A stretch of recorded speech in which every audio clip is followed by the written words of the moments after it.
guys, my name is Gareth Gaming and today we are doing something different. We're doing a video on what makes a good horror game. Now this was actually sent to me by a subscriber and they asked me, do a video on what makes horror games good and stuff.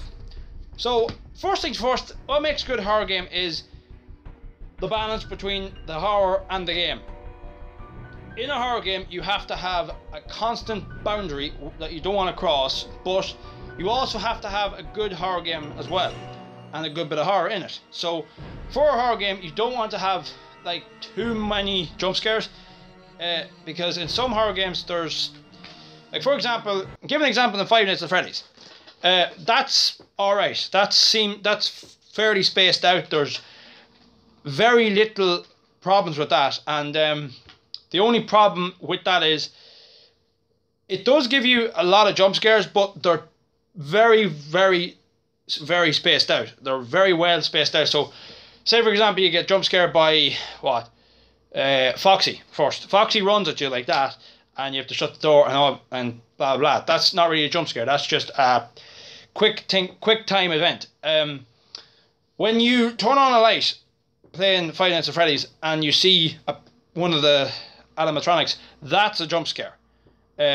That's meant to make you panic and press the button. So that's what you do. But in horror games, other horror games like Amnesia and PT, PT is a very, very scary horror game. It's for, I think, the PS4, and basically what it's about is, I have explained it on my channel update, but I'll explain it in full in this video.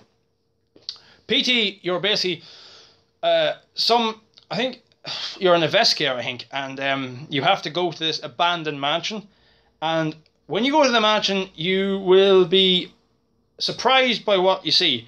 Things will start moving. There'll be first of all stuff written on the wall, and then the words will be moving. It's kind of weird, and also the craziest thing about it is in the bathroom there is a newborn baby in the fucking sink, and it's not born. So it's a let me see,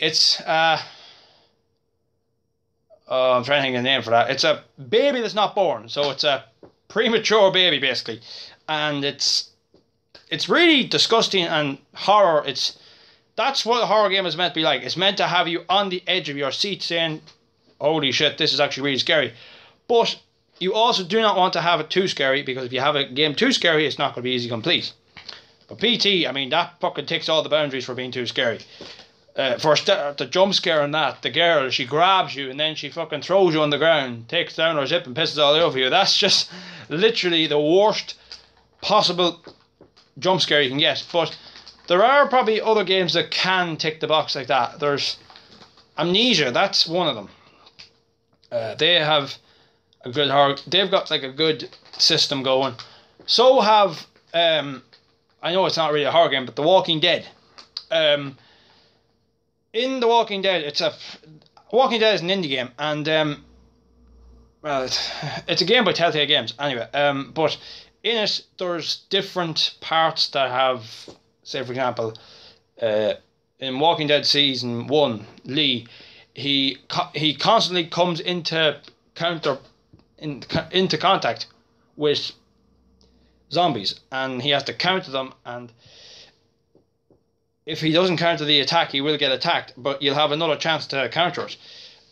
They're not really jump scares. They're more like quick time events, and they're in most Telltale games. Yeah, they're in the new Minecraft one as well, so that's not really a horror game. But horror games, like, you want to have a good story in a horror game. Horror game has to include a good story to play, and also to grab the buyer's attention or the player's attention, because you're not, if you read a horror game that says, come investigate the mansion that has been owned by an old lady and now she's dead, does that make you want to buy it? No. What you have to have also a good title as well. So like a good title, by like, there's games Condemned, there's Silent Hill, there's I think Manhunt, is that one? I'm not sure. But like PT, that's a crazy name, and so is Amnesia, and also Five Nights at Freddy's. That's really, it's not really a it's not really a crazy title, but a title is Until Dawn. That's one of the best titles I've probably seen in a horror game. Until Dawn is again about cannibalism. 2 girls are murdered or killed, and they fall. One of them survives, the other one eats the other one, and they basically become cannibals, and that's what the monsters are in the game. So they're not really monsters, they're more like people. Well, they are monsters, but they are people. They were people, and then they turned into cannibals. And the final thing that a horror game needs is an ending. Like every single horror game you've played, there has to be an ending. It can be a good one, it can be a bad one. It has to involve something good. I mean, not all horror games have to involve something good, but mostly horror games, you have to, like, I'm trying to think now back to when I played a game, but horror games, for the ending is when you defeat the monster. Like in Until Dawn, spoiler alert, you do defeat the monster. I'm not going to say what or how because I don't want it. It's such a good game, you should go and play it. If you haven't played it already, go and play it. It's one of the best games. I haven't actually got a PS4, but I was over at a friend's house and he let me play it, and I literally fell in love with the game. It's nearly made me want to buy a PS4, but I'm still stuck with my Xbox One. As you can see, Xbox One. This is what this is what I use to record my videos as well. I record using Xbox, which isn't the best because I haven't got a capture card. So anyway, rambling on about something I shouldn't be.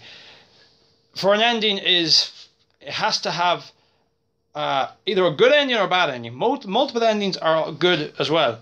So for example, in Until Dawn, sorry, I can't talk. Tongue's too fucking quick.